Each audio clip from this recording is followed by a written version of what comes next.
Olá, queridos amigos, queridos irmãos em Cristo, a paz do Senhor Jesus. Como vai? Tudo bem? Para quem não me conhece, eu sou o professor e presbítero Antônio José. Eu estarei hoje para falar acerca de dinheiro. É importante salientar para você que durante todo esse trimestre estaremos falando sobre tempo, bens e talento. A administração, a mordomia, a ótica da Bíblia, da ótica cristã. Importante salientar para você que hoje a lição é a número 10 e traz como tema a mordomia das finanças. Meu amigo, minha amiga, se você ainda não é inscrito no meu canal, eu convido você a se inscrever no meu canal Fé e Determinação, a fazer parte dessa jornada, a compartilhar os nossos vídeos e nos ajudar a fazer o propósito do Eterno. Então, vamos que vamos, em nome do Senhor Jesus. O texto áureo diz assim desta lição: porque o amor ao dinheiro é a raiz de toda espécie de males, e nessa cobiça alguns se desviaram da fé e se traspassaram a si mesmos com muitas dores. Primeira carta de Paulo a Timóteo, capítulo de número 6, versículo de número 10. A verdade prática desta lição fala que o cristão deve ser grato a Deus por suas finanças e lidar com o dinheiro com sabedoria. 2, com prudência. 3, com comedimento. 4, com amor. O objetivo geral desta lição, caro pastor, professor, líder que nos acompanha, é ressaltar que o cristão deve lidar com o dinheiro com sabedoria, prudência, comedimento e amor. Importante salientar que este objetivo geral, ele é subdividido em 3 pontos. Primeiro, mostrar que tudo o que temos vem de Deus. Segundo, é expor como o cristão deve ganhar dinheiro. E o terceiro, explicar como o cristão deve utilizar o dinheiro. Meu simpático amigo que está nos acompanhando, eu quero compartilhar com você o primeiro tópico desta lição. O primeiro tópico desta lição fala: tudo o que temos vem de Deus. Queridos, existe algo aqui para pontuarmos aqui. Primeiro, tem pessoas que dizem que o dinheiro não é de Deus. Outros dizem que o dinheiro é do diabo. Na verdade, o dinheiro pode ser uma faca de 2 gumes. Para uns pode ser uma bênção, para outros pode ser uma maldição. A diferença está na mentalidade, maturidade, nas atitudes de cada um. É por isso que exige-se de quem é administrador financeiro, de quem na verdade trabalha com finanças, ou seja, de quem pega em dinheiro, é preciso que essa pessoa tenha caráter. Porque é importante salientar que o que é dito aqui no Salmo 24, versículo 1. Primeiro, porque tudo o que temos veio de Deus. Ou seja, tudo é dele e tudo vem dele. A Bíblia Sagrada, ela diz que do Senhor é a terra e toda a sua plenitude, o mundo e os que nele habitam. Agora, vale ressaltar algo interessante. Primeiro, precisamos colocar aqui uma palavra aqui. É a palavra de reconhecimento. Reconhecer isso. Um outro ponto interessante, que quando falamos sobre dinheiro, à luz da Bíblia, à luz das Escrituras Sagradas, precisamos entender que existe duas vertentes, que uma é tão trágica quanto a outra. Primeiro é a vertente da teologia da riqueza, essa teologia da prosperidade, que a pessoa não pode ter crises, não pode ter perdas, não pode ter prejuízos, que a pessoa tem que prosperar a qualquer custo. Essa é a teologia da prosperidade. E a outra é a teologia da pobreza.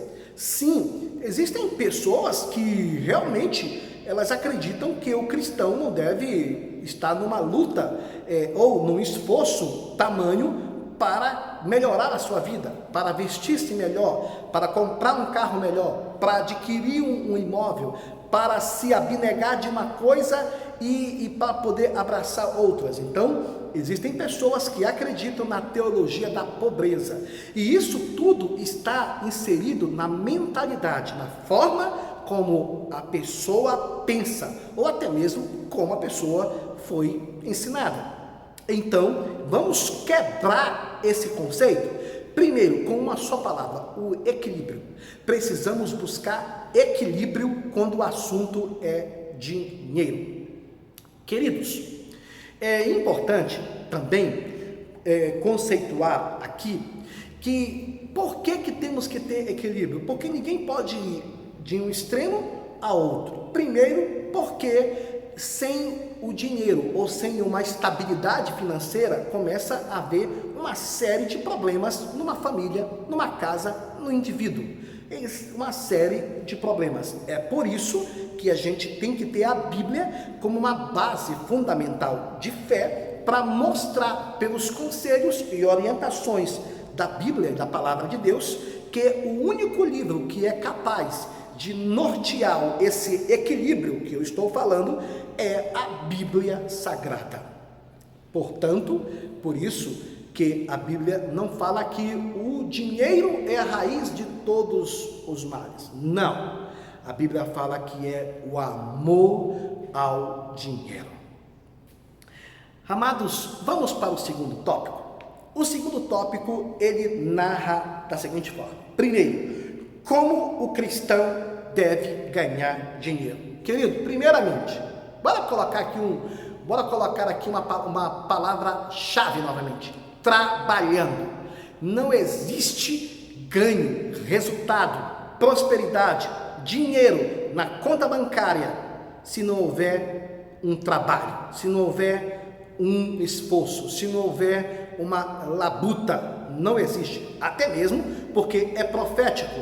A Bíblia fala que a palavra de Deus foi dita a Adão: do suor do teu rosto comerás. O Senhor falou para Adão quando houve a queda do homem. Então, o que é interessante? Primeiro, vamos palmilhar sobre o comportamento. Vamos permear, vamos andar sobre o comportamento. Primeiro, o comportamento do cristão precisa ser ético. Aquilo que é ético faz a pessoa buscar sempre o certo. Quem anda por outros caminhos, quem procura, na verdade, outras situações, é pessoas que têm um desvio de caráter, de conduta e de vida moral. Porque dinheiro se ganha com honestidade. Isso é base, isso é princípio. Um outro fator também é que essa questão e que envolve trabalhando honestamente, ela começa a te dar orientações sobre como, na verdade, você consegue prosperar, exercer uma vida de prosperidade com honestidade. Primeiro, a pessoa precisa fugir das práticas ilícitas. Existem uma série de propostas, de observações e de oportunidades que se aparecem no nosso caminho que não são lícitas, são ilícitas. E o cristão, ele precisa ser o quê? Não ter o coração no dinheiro, não ter o coração no dinheiro. A Bíblia mesmo disse que onde estará o teu coração, lá vai estar a tua riqueza. Ou seja, uma coisa complementa a outra. Muitas das vezes o foco da pessoa é sempre o dinheiro, e ali vai estar uma possibilidade de se corromper. É por isso que foi falado, temos que ter o equilíbrio.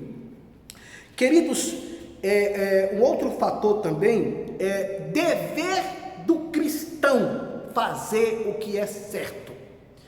Isso é caráter. Acho que é como que falasse para um atacante em um time de futebol que ele não podia fazer gols. É como se falasse para um vendedor que ele não podia vender. Então o cristão, ele primeiramente tem um compromisso de chamado, de princípio, de responsabilidade, fazer o que é certo. Também, outra coisa também que é importante, sabe, falar com muito mais intensidade, é que não existe dinheiro fácil. Existe uma série de propostas, até de MMM, até de negócios, até de marketing de rede, por mais que alguns se deram bem na vida, mas muitas das vezes existem muitas propagandas enganosas em torno disso. É por isso que não existe dinheiro fácil. O dinheiro vem sim com sacrifício, com trabalho, se acordando cedo, se esmerando, se esforçando. De outra forma, não tem um outro caminho para poder a pessoa prosperar. Também a Bíblia dá um conselho que a pessoa precisa fugir da avareza. E essa avareza é quando a pessoa está querendo ter prosperidade pela prosperidade, fazer tudo para, na verdade, que ele priorize o dinheiro. Ele não tem mais sentimento, não tem mais emoção, coração, não tem, na verdade, prioridades. Ele simplesmente olha para o dinheiro, pelo dinheiro, com o dinheiro, e ele começa a inverter as coisas, ou seja, trocar pessoas pelas coisas. E as coisas são as coisas, as pessoas são as pessoas. Então isso é um princípio. Um outro fator também é que a Bíblia nos dá conselhos de homens e nos mostra homens com atitude, caráter, conduta e personalidade. Entre essas pessoas está a pessoa de Jó, a pessoa de Abraão. Foram patriarcas, foram homens riquíssimos, homens que prosperaram. A Bíblia fala que Abraão, ele era como que um homem que tinha como se fosse uma multinacional. Como assim? Vou explicar para você. Primeiramente, quando ele participou daquela batalha, daquela guerra, a Bíblia diz que ele tinha 300 homens criados em casa, servos preparados para a batalha. Queridos, era como se ele tivesse, se esses homens fossem casados, e se essas famílias tivessem filhos, na verdade, e muitos filhos, era como se ele tivesse no mínimo 1000 pessoas à disposição dele, e já tinha uma multinacional. A Bíblia diz também que um dos homens mais prósperos e ricos que existia em todo o Oriente era Jó, e este homem, ele era abastado de riqueza. Porém, um dia, ele perdeu tudo, e ele revelou o seu próprio caráter, a sua própria fidelidade, os seus próprios princípios em ser fiel a Deus. Então, pela figura desses dois homens, olhamos sim que o problema não é o dinheiro. Na verdade, o homem pode prosperar e muito, e bem, porém, ele precisa entender que Deus sempre é a sua prioridade, e reconhecer que tudo veio de Deus, tudo vem dele, e ponto final. Também podemos aqui também falar acerca do terceiro tópico. E o terceiro tópico fala como o cristão deve utilizar o dinheiro. Queridos, vamos falar aqui em algumas palavrinhas, tá? Importantes. Primeiro é investimento. Segundo, prioridades, tá? Prioridades. O cristão, ele precisa sim ser um grande investidor no reino. Ele precisa ser um grande investidor na igreja onde ele se congrega. Ele precisa ter esse coração doador, não somente para estar disponível para fazer uma tarefa, uma atividade, mas também para colocar a mão no bolso quando a sua instituição, a sua igreja, a sua comunidade está precisando. Isso é princípio. Por quê? Porque a pessoa, o cristão tem que entender e aprenda uma coisa: se você é próspero ou se Deus está dando oportunidade para você prosperar, isso não veio por acaso. Deus tem um propósito, é que você abençoe com aquilo que Deus te deu e colocou nas tuas mãos, abençoe outras pessoas também.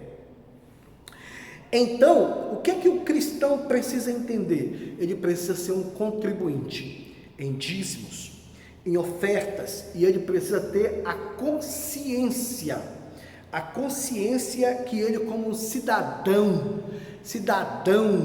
ele precisa contribuir com toda espécie de impostos, sem restrições nenhuma. Primeiro, por que é importante salientar isso? A moeda mais forte, dizem que é o euro, outros dizem que é o dólar. Aqui no Brasil temos o real, mas existe a libra, existem tantas outras moedas no mundo afora. Mas para um cristão servo, obediente, a moeda mais forte é a bênção de Deus. A bênção do Senhor é a moeda mais forte. Pode ser pouco, pode ser muito, mas se tiver a bênção do Senhor na sua vida, basta. Sabe por quê? Porque o Senhor, Ele é capaz de suprir cada uma das tuas necessidades. Por isso que a Bíblia mesmo diz: e servireis ao Senhor vosso Deus de todo o vosso coração, e Ele abençoará o vosso pão, a vossa água, e tirará do meio de vós todas as enfermidades.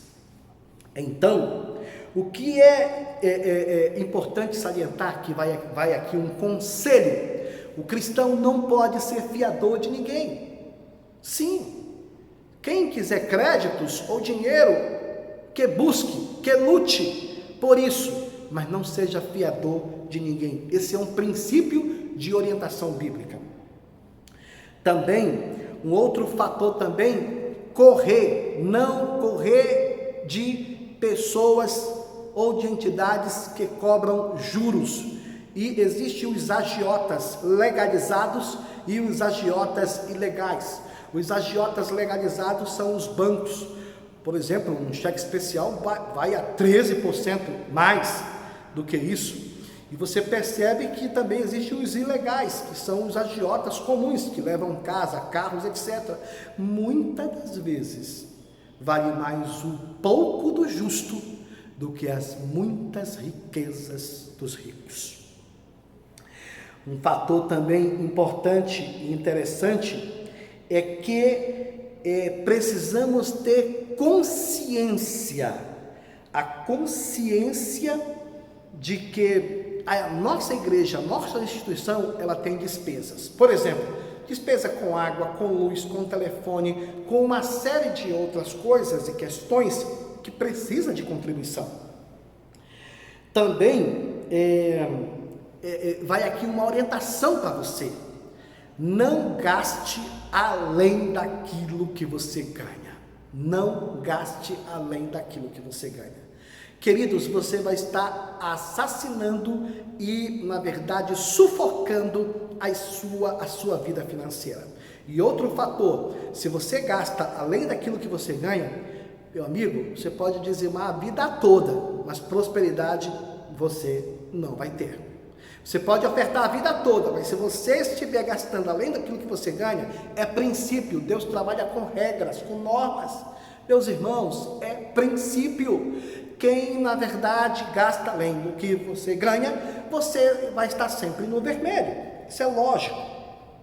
E aí tem também uma outra orientação aqui importante: educação financeira. A pessoa precisa ela entender de entradas, saída e saldo. Quanto eu recebo? Quanto eu estou gastando? Quanto sobrou? E se sobrou? E se sobrou? Queridos, também que vale aqui ressaltar, seja disciplinado e aprenda a dizer não. Espere um pouco, espere, não tenha aquela psicose descontrolada de comprar tudo que vê. É preciso ter o quê? Equilíbrio. Aqui tem um fator também: conscientize a família, reúna a família, converse com a família, mostre as suas dívidas, mostre os compromissos, mostre o que você está ganhando e mostre o tamanho das suas despesas. Sabe por quê? Porque você compartilhando isso, eles irão ter conhecimento da realidade financeira que eles vivem. Um outro fator também, para terminar e concluir: todas as vezes que você quiser comprar algo, sempre se pergunte: o que eu estou precisando? Isto eu estou precisando? Quando você for fazer planejamentos financeiros, sempre pergunte: por que eu devo comprar? Também deve-se fazer também uma pergunta: quando posso comprar? Por que isso, queridos? Porque tem pessoas desenfreadas e afundadas nessa questão financeira. Então, pense nisso. E outra coisa: se você gostou do vídeo, deixe o seu like e se inscreva no canal. Se você não gostou, não tem problema nenhum. Recebe aqui um forte abraço e que Deus te abençoe.